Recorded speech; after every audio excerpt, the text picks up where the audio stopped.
Bienvenidos amigues a NotiTrans, primer magazine trans de Argentina. Nos volvemos a encontrar para acercarte mucha información. Empecemos hablando de niñez trans. Sabemos que existen niñes que expresan su identidad de género a muy temprana edad. Estas expresiones fueron incomprendidas ni aceptadas por nuestros tutores. En la próxima sección, con Elena, vamos a conocer una historia muy emocionante.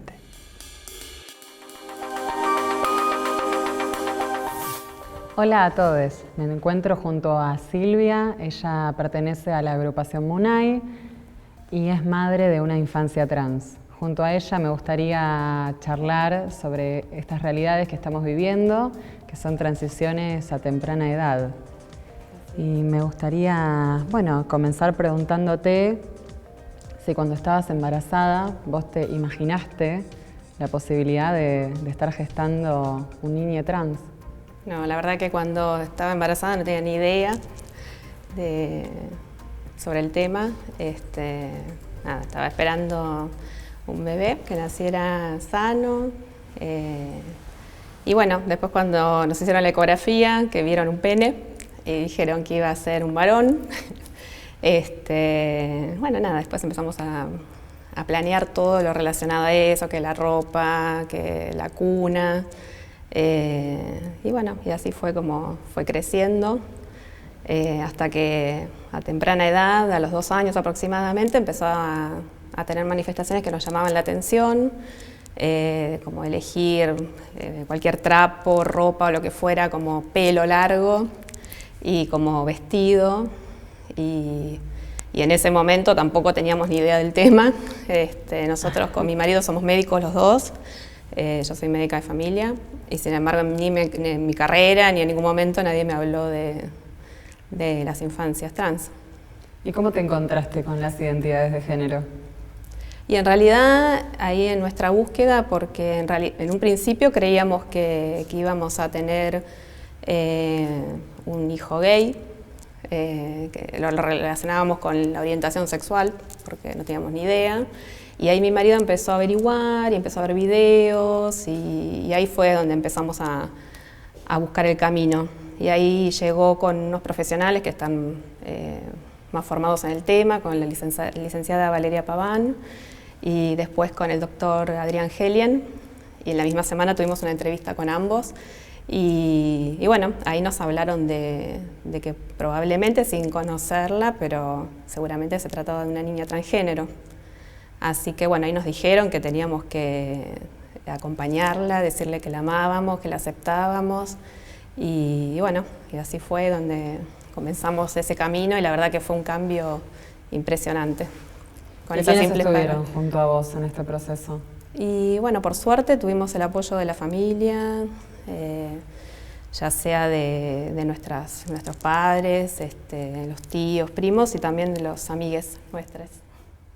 Y habiendo atravesado, todo este proceso lleno de cambios, ¿cambió tu concepto de familia? Sí, en realidad cambió en el sentido de que somos mucho más unidos. Tuvimos que atravesar muchas situaciones, así que no nos queda otra que hacernos como una tribu. Y nada, la verdad que lo vemos como algo muy lindo lo que nos pasó.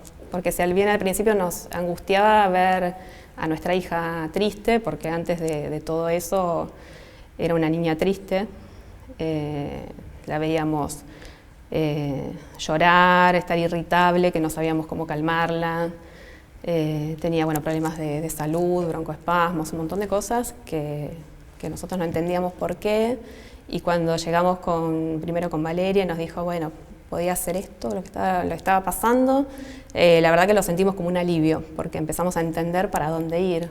Y desde ahí nuestra familia es como que también empezó a acomodarse a esa situación. El hermano es un genio porque es más chiquito, tiene ahora 6 años y la verdad que fue el primero que le empezó a tratar de hermana antes que nosotros. Así que fue muy bueno.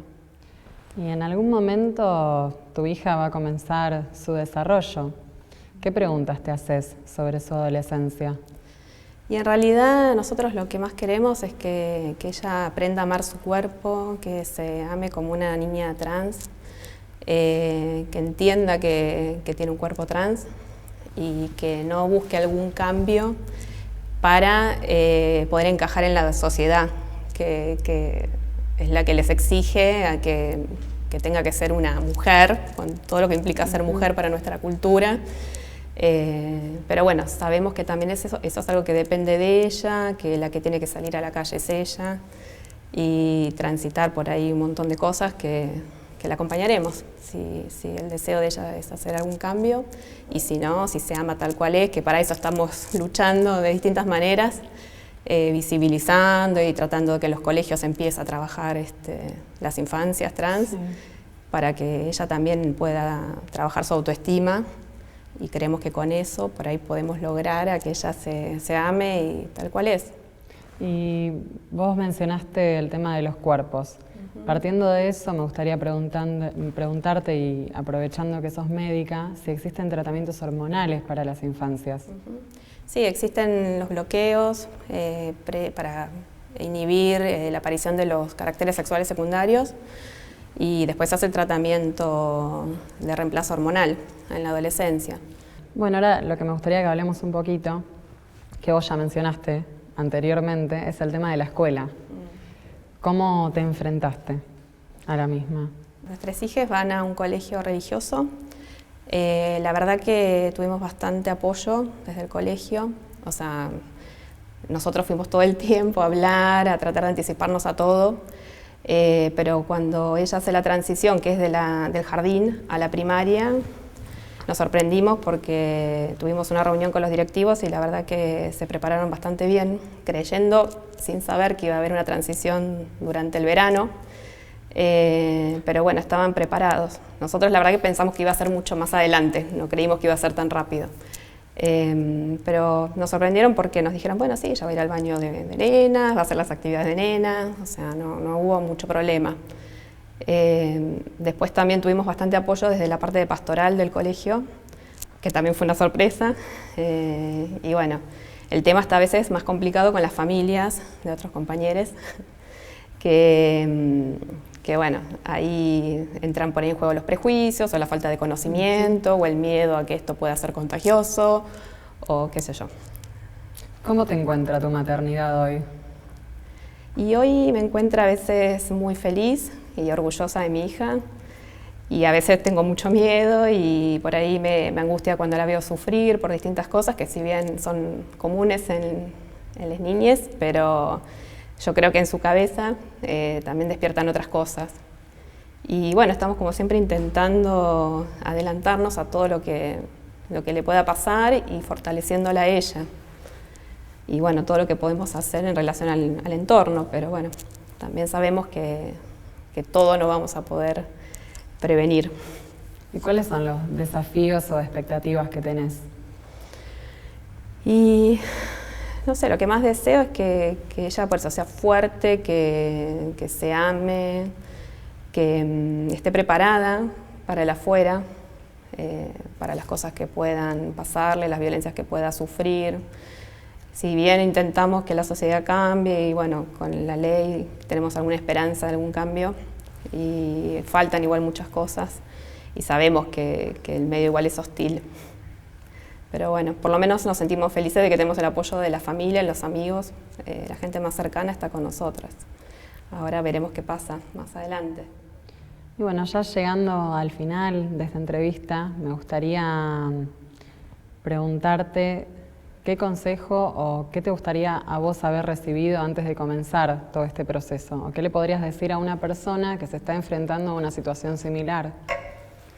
Y lo que me hubiera gustado es que la sociedad esté preparada, que las escuelas estén preparadas, que los médicos estemos preparados, que todos estén más formados en el tema, porque si bien está la ley, la realidad es que tenemos que ir nosotros como padres todo el tiempo a educar a los demás, a hacerles conocer que existe una ley y después a otra familia que transite la misma situación que nosotros. La verdad que lo que les decimos es que amen a sus hijas, que respeten, que las acompañen y bueno, y a tener fortaleza para poder vencer lo que se viene, la sociedad.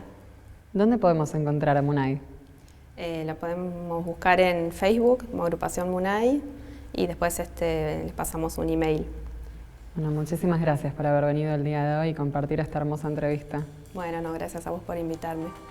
Todos los datos de Munay van a aparecer para quienes se quieran contactar y nos vemos en el próximo segmento de Niñez y Adolescencia. Históricamente nuestra comunidad se vio atravesada por la discriminación, la exclusión y la violencia. Pero hay un factor que agrava más aún esta situación, y es que el 90% se encuentra en situación de pobreza o de extrema pobreza. Conozcamos más sobre estas realidades en la próxima sección junto a Alba Rueda.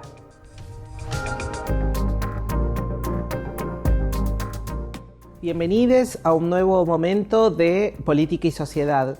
Nos encontramos en el Centro Cultural Floreal Gorini, junto a una compañera, militante y activista travesti histórica. Es un placer tenerte, Marlene Guayar. Gracias, a mí es un placer. Muchas gracias. Estar. Muchas gracias. Bueno, el tema con el que vamos a iniciar nuestro tema de hoy, el eje que vamos a abordar, tiene que ver con el tema de la pobreza estructural en la población travesti trans. Marlene, ¿cómo encontrás el tema de la pobreza dentro de nuestras realidades? Porque habitualmente se piensa desde la perspectiva de los derechos humanos, los derechos más principales de la población trans, el derecho a la identidad, pero también en Argentina se ha instalado el debate por el cupo laboral travesti trans. Este plantea en la estructura o en su estructura todo un debate acerca de cuáles son las realidades socioeconómicas de nuestra población. Empecemos por ahí, ¿te parece? Por supuesto, sí. A mí me parece que esto, la cuestión de los derechos humanos, el derecho a la identidad y demás, son como un gran paraguas en donde después empieza a verse la necesariedad de actuar con otra serie de políticas públicas, de leyes, de cuestiones educativas que hagan a la concretud de esas leyes, ¿no? Porque cuando hablamos de la comunidad travesti y pobreza estructural, estamos hablando, creo yo que hay que hacer un ejercicio puntual de interpretación de qué estamos diciendo, de hermenéutica. Es mucho, en nuestro caso, en la situación de pobreza estructural es mucho más profunda que en cualquier otra comunidad. Es simbólicamente quizás mucho más importante que la socioeconómica, y es un efecto totalizador. ¿Somos pobres en qué sentido? En el socioeconómico, de manera flagrante, obvio, pero hay otros muchos sentidos. En el sentido simbólico es mucho más complejo porque nosotras carecemos de herramientas para la educación, muchos otros para el trabajo, no para la inclusión laboral. Muchos otros colectivos también carecen, no han tenido educación para el empleo, pero además nosotras carecemos previamente de la experiencia de movernos en situaciones institucionales. Es decir, desde niñas, entre los 8 y los 13 años, y esto es por estadística, la mayoría de nosotras queda en situación de calle, de absoluta precariedad. Y entonces esto quiere decir que ni siquiera tenemos la costumbre de levantarnos con un despertador a ciertas horas para ir todos los días a una. La situación de prostitución nos lleva a que todos los días comienza tu día. No hay una sujeta que esté en posibilidades de planearse a futuro, ¿no? Son futuros muy cortos. Quiero hacer mi implante mamario, entonces voy ahorrando hasta esto, pero no más allá de esto. Manejarse con el periodo mensual de yo tengo este dinero hoy, que es lo que cobré de sueldo, y me tiene que durar todo un mes. No existe esa costumbre porque todos los días salimos a trabajar en situación de prostitución y todos los días, aun cuando sean otros medios precarios y no sea la prostitución, la de ganarse el dinero, ¿no? Siempre es en 24 horas generalmente. Entonces, esto hace que la situación migratoria que impacte en qué podemos alquilar con el mismo dinero que otras personas alquilarían una vivienda digna.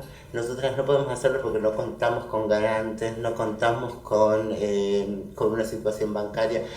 Incluso en la situación de prostitución no hay herramientas básicas como el conocimiento sobre los derechos que tenemos respecto de tener una caja de ahorro gratuita, ¿no? Entonces siempre el dinero se tiene encima, viene la policía, les hace un allanamiento y les roba lo ahorrado para la cirugía de nariz, para las prótesis, para el diario. Esto es mucho más profundo. La situación respecto de la comunidad travesti es totalizadora. Cualquiera de los ejes, cualquiera de las aristas que queramos analizar, cuentan con una precariedad, una pobreza aguda. Esa agudeza tiene que ver con una estructura, como vos bien planteás, que tiene distintas dimensiones. Una es la cuestión socioeconómica, pero también la simbólica y las representaciones sociales. Ahí aparece una naturalidad de la prostitución y de la exclusión de las personas travestis y trans. Es fundamental también en ese sentido incorporar una perspectiva, no solamente la perspectiva de la estigmatización social, sino también la intervención del Estado en todo esto. ¿Cómo jugó el Estado a partir de lo que es sus políticas públicas? ¿Cuáles fueron, cuáles son el alcance que ellas tuvieron para la población travesti y trans a partir de este diagnóstico que hiciste?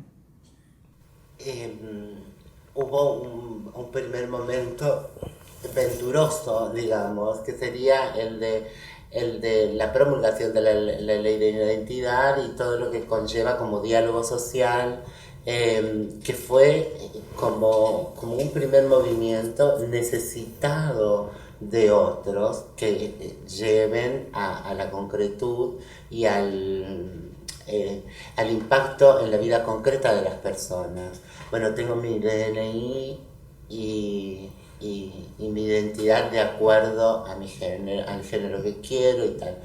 Pero luego están las cuestiones de políticas públicas concretas, por ejemplo, respecto de la empleabilidad.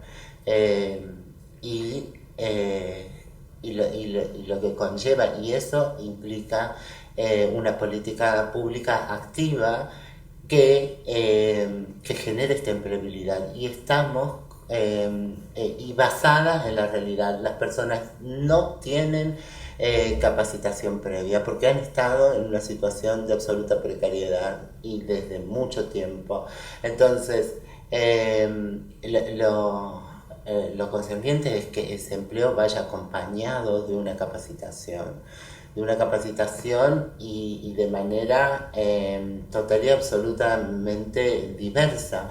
Se necesita una oferta diversa para que se puedan pensar en los diferentes ámbitos, porque en general se nos piensa, no sé, en algún momento se pensaba que las empresas tomen, bueno, Coca-Cola no va a tomar 60 y 600 de nosotras no vamos a ir a trabajar a una empresa en particular porque no todas tenemos ese interés, esas capacidades para desarrollarnos ahí, o a una empresa textil y demás. Entonces tiene que ser pensada de manera diversa, creativa, para todo un colectivo que ha carecido absolutamente de toda política de inserción. Todas las políticas activas han sido persecutorias. Bueno, y ahí hay para tener en cuenta distintas experiencias. Por un lado, vos hablabas de estas intersecciones que hace también a la textura de nuestra población,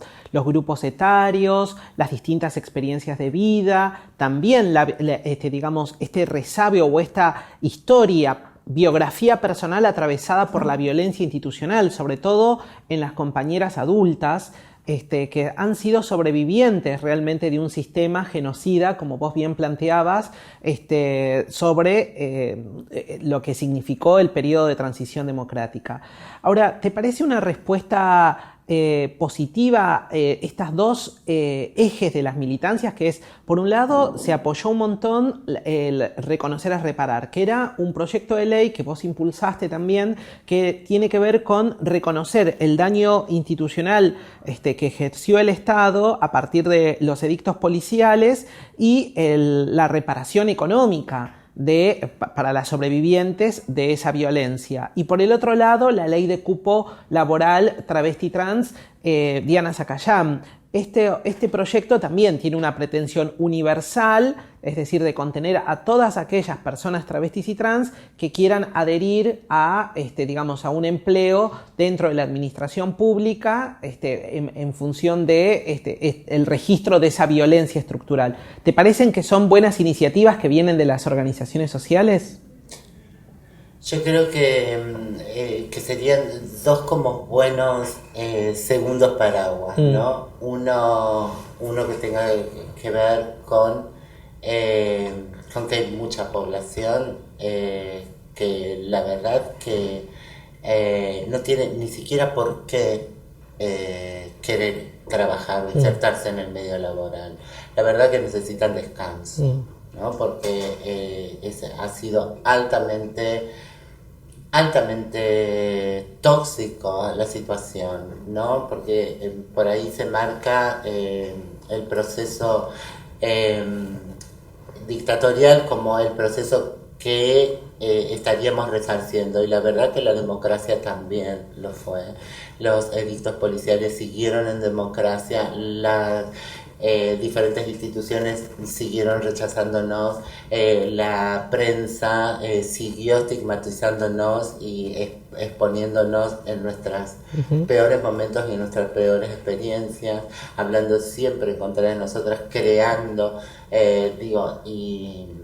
y la sociedad está para que no suceda lo que ha pasado con este periodo en donde de repente se había una gestión, inició, se hizo la ley de identidad de género, después tenía que seguirse trabajando, otra gestión decidió abandonarnos nuevamente.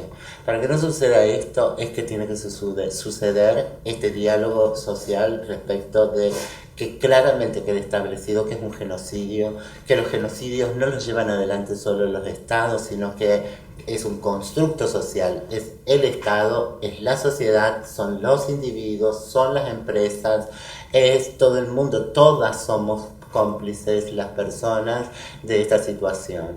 Entonces, hablarlo y resarcir de manera profunda a las víctimas, porque no solo estamos buscando que estas personas concretas tengan lo que se merecen porque les fue arrebatado, porque no solo fueron abandonadas y dejadas allá sin ninguna asistencia. Además, el Estado les robó a través de las policías, a través de los edictos, de las multas, de manera legal e ilegal, se las robaba a diario. Hay torturas, hay crímenes, hay asesinatos, son unas cuantas sobrevivientes. Lo que es importante que estas personas sean resarcidas por sí, para que se queden tranquilas en sus casas y empiecen a disfrutar una vida digna, pero es también importante para que esta sociedad sepa lo que cometió, que es responsable y que lo va a hacer si sigue actuando de esta manera. Entonces que los niños y las niñas se tome conciencia de que deben tener educación sexual integral, de que los niños y las escuelas no pueden ser lugares violentos, que se debe trabajar, que tenemos que dejarnos de preguntar por si baños de mujeres, baños de nenes, de nenas o baños mixtos, y preguntarnos por qué somos una sociedad que hace de los baños una zona, un territorio de guerra, un territorio de violencia. ¿Por qué? Marlene Guayar, querida Marlene, por poner el cuerpo en aquel momento donde la sociedad no solamente no tenía un oído, sino tenía una hostilidad en contra de nosotras, por marcar hoy nuevos horizontes de nuestra democracia, de nuestra cultura, y por haber defendido siempre las voces travestis y trans. Muchísimas, muchísimas gracias por compartir tu tiempo con nosotras. Me encanta que tomemos en nuestras manos una aventura tan maravillosa como es la de sostener la comunicación, de insistir en la comunicación. El tema es el diálogo, es que nos sentemos, dialoguemos y acerquemos pareceres. Muchas gracias por invitarme. Nos encontramos en la próxima oportunidad del Noti Trans.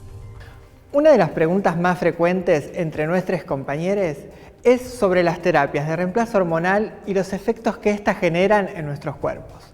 Presta atención porque en la próxima sección nos vamos a sacar todas estas dudas.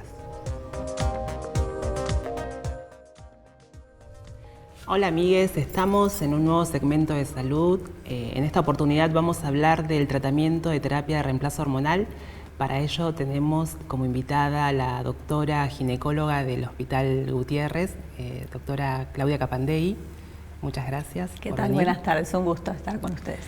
Doctora, para comenzar nos gustaría saber qué son las hormonas en el cuerpo humano. Las hormonas son sustancias químicas que cobran importancia realmente cuando empezamos con la pubertad, entre los 9 y los 11 años aproximadamente, y empieza todo el desarrollo que va acompañando para que haya caracteres sexuales secundarios femeninos o masculinos, dependiendo de la persona. Esas hormonas son las que podemos bloquear, porque esas son hormonas endógenas, muchas veces no son las que se desean que provoquen los cambios sexuales, y poder dar hormonas de acuerdo a la persona como se autopercibe. Podemos dar hormonas femeninas y podemos dar hormonas masculinas para hacer una nueva pubertad, un nuevo desarrollo adolescente en esa persona, aunque estemos hablando de una persona de 20, de 30 o de 40 años. Básicamente lo que hacemos en una mujer trans es bloquear por un lado todos los efectos que viene provocando la testosterona, y a partir de ese bloqueo hormonal podemos inducir desarrollo de otros caracteres sexuales secundarios ligados fundamentalmente a los estrógenos.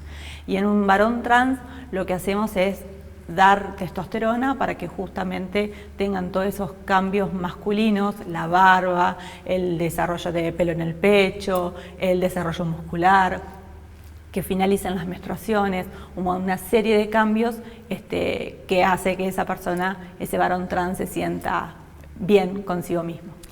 En nuestra comunidad hay quienes intervinieron quirúrgicamente, hay varones trans, hay personas trans que quieren un tratamiento pero no quieren llegar a la cirugía. ¿Qué tipo de tratamiento se puede sostener? Vamos a hablar primero, si vos querés, de las mujeres trans. Perfectamente pueden llevar en tanto y cuanto su salud lo permita, ¿sí? Porque la idea es de hacerlo bajo el control, en este caso médico. Yo soy ginecóloga especializada en ginecología endocrinológica, es lo que me habilita por el momento seguir determinados protocolos que en su momento fui escribiendo, para que esa persona que está en estado de salud continúe estando en estado de salud y no por un tratamiento de reemplazo hormonal pueda tener alguna complicación. Es importante, ¿por qué? Porque los médicos que nos hemos capacitado en esta temática tenemos algunas alertas con los análisis, con diferentes estudios que vamos pidiendo, con los diferentes controles que vamos haciendo, para determinar si puede continuar con ese tratamiento, si hay que modificar dosis. A veces hay que agregar, hay que aumentar la dosis porque no estaríamos llegando al efecto que esa persona desea de determinadas características, y otras veces que son las menos. A veces hay que suspender los tratamientos de reemplazo hormonal, pero en línea general, tanto en las mujeres trans como en los hombres trans, se puede continuar y siempre ayudando o incentivando que tengan un buen estilo de vida, digamos. Quienes fuman, incentivar para que dejen de fumar, si toman alcohol, que también lo abandonen, si hay alguna chica o algún chico que pueda estar con la parte de drogadicción, estimular para que también, o ayudarlos, conectarlos con otros grupos para que los vayan ayudando. Y también puede suceder que una persona trans tenga diabetes como el resto de la población, que tengan presión alta, entonces esas cositas nos van haciendo el modificar o la vía de administración, a veces retirar la medicación, pero bueno, son alertas y para eso estamos. El Estado provee diferentes hormonas, bloqueadores. ¿Se está logrando cubrir esa necesidad? Más o menos hará, yo calculo que ya 2 años y medio, que empezaron a llegar las hormonas a través del Ministerio de Salud de la provincia de Buenos Aires. Tenemos tanto 2 bloqueadores de la testosterona, hay estrógenos tanto por vía oral como gel de estradiol, tenemos el undecanoato de testosterona para los varones trans y gel de testosterona también, que realmente por ahora vienen llegando en tiempo y forma perfecto y todas las personas que están bajo el tratamiento reciben su medicación. ¿Hay riesgos, efectos secundarios, algún cuidado especial que se tenga que tener? Siempre hay posibles riesgos, efectos adversos potenciales puede existir, propios de la medicación, o a veces determinada medicación va a provocar diferentes efectos y tal vez para esa persona en particular ese efecto que provoca la hormona que uno le pueda estar dando, para esa persona no es un efecto deseado, es todo lo contrario, se transforma en un efecto adverso. Entonces, en la consulta es muy importante escuchar a la persona cuáles son sus deseos, cuáles son sus metas. Siempre en la primera y segunda consulta en lo que más me enfoco es en eso. ¿Qué es lo que se imagina o qué es lo que desea que va a lograr con determinado tratamiento de reemplazo hormonal que viene a buscar? No todos ni todas buscan exactamente lo mismo, ni con la misma intensidad. Hay algunos cambios que se desean y que no se pueden lograr, pero muchos de ellos sí se pueden lograr.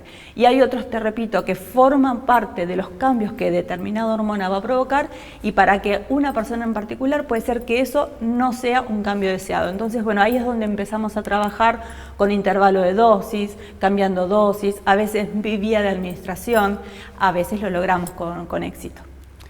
Hay personas que vienen sosteniendo un tratamiento crónico. ¿Puede haber algún tipo de inconvenientes con el tratamiento de reemplazo hormonal? Tenemos que ver la edad de la persona, ¿sí? Independientemente a veces de la edad, hay personas que tienen diagnóstico de diabetes a edades muy tempranas y entonces, bueno, ya empezamos a trabajar de entrada con esa persona. Lo que buscamos es, en la primera consulta, hacer una historia clínica lo más completa que se pueda, tanto de los antecedentes personales como de los antecedentes familiares, porque hay veces que hay predisposición de una familia a tener presión alta, a tener diabetes, y eso va haciendo que en todos los controles seamos a veces mucho más exhaustivos en cosas más puntuales en cada paciente. Pero perfectamente con las enfermedades crónicas más habituales, hipertensión, diabetes, perfectamente se puede llevar adelante un tratamiento de reemplazo hormonal, inclusive personas que son HIV y que están con los tratamientos, a veces hay que tener cuidado y hay que regular dosis o hay que cambiar a veces alguna droga que se utilice en el tratamiento de reemplazo hormonal, pero perfectamente, una vez que uno hace esos ajustes, perfectamente puede seguir adelante con su tratamiento hormonal. ¿Qué personas no están aptas para el tratamiento hormonal? Es difícil encasillar y decir quién sí y quién no. Tratamos de que sea personalizado, individualizada cada uno de los tratamientos, adecuarlo lo más que se pueda a cada persona en particular. Si vos me pedís que te diga, bueno, quiénes son los que por ahí no estarían aptos de entrada para recibir un tratamiento hormonal, yo te diría hoy una persona mayor de 45, 50 años, porque la edad en sí ya te provoca predisposición a tener determinadas complicaciones que si al dar una hormona y si a eso le estamos sumando que fuma la persona, que es obesa o con elevado peso o con sobrepeso, que no hace actividad física, ya estamos ahí generando como muchos más posibles factores de riesgo, por ejemplo, para hacer alguna alteración a nivel de la coagulación de la persona. ¿Sí? Todos estos factores que yo te conté, malas hormonas, muchas veces a lo que llevan es que se provoque, que se forme algún trombo, algún coagulito, y que de acuerdo al órgano que pueda afectar es la consecuencia en ese órgano. Si va al corazón, va a generar un infarto, o si va al cerebro, puede navegar ese coágulo hasta el cerebro, provoca un ACV, un accidente cerebrovascular, lo que le pasó a Gustavo Cerati, por ejemplo, para que se ubiquen de lo que estoy hablando. Entonces, tenemos que minimizar cualquier factor de riesgo y esto de trabajar no solamente con que doy una hormona y veo la cantidad de glucemia, de azúcar en sangre que tiene esa persona o el nivel de colesterol, de grasa en sangre, sino también esto de incentivar que hagan deportes, que aunque sea algo de actividad física, y todos los hábitos tóxicos tratar de que los eliminen, sobre todo a mayor edad de la persona. Doctora, ¿en qué días y horarios podemos ubicar al equipo médico que trabaja en el Hospital Gutiérrez? Bueno, nosotros en el Hospital Gutiérrez estamos todos los días, fundamentalmente es de lunes a viernes la atención.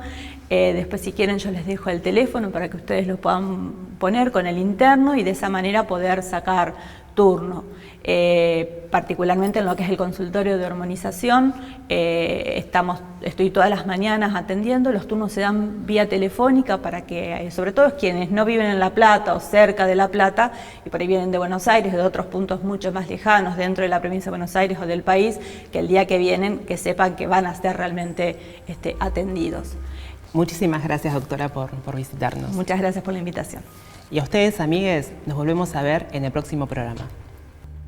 ¿Querés saber cómo solicitar intervenciones quirúrgicas y tratamientos hormonales dentro de tu obra social? Toda la explicación detallada en el siguiente paso a paso.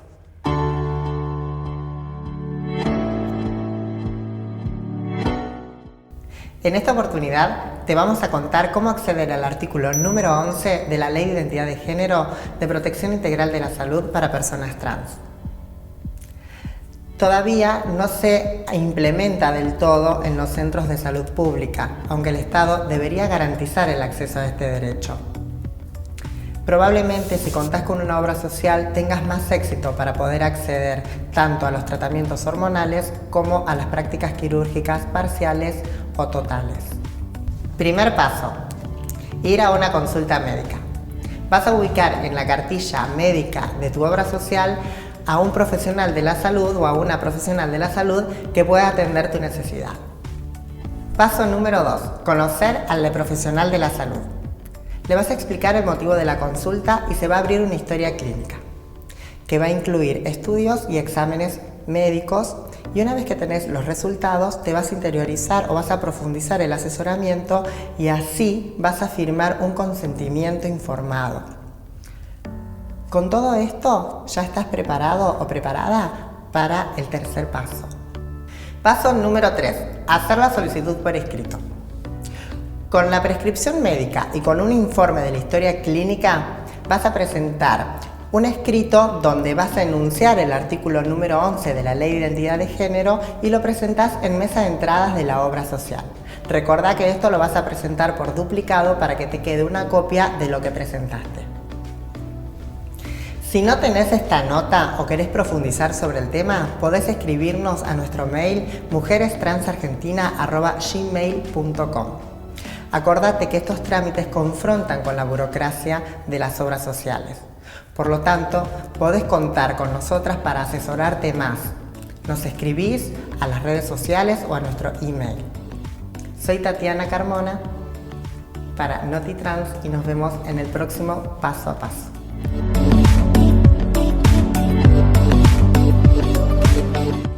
Amigues, llegamos al final de una nueva emisión de nuestro programa.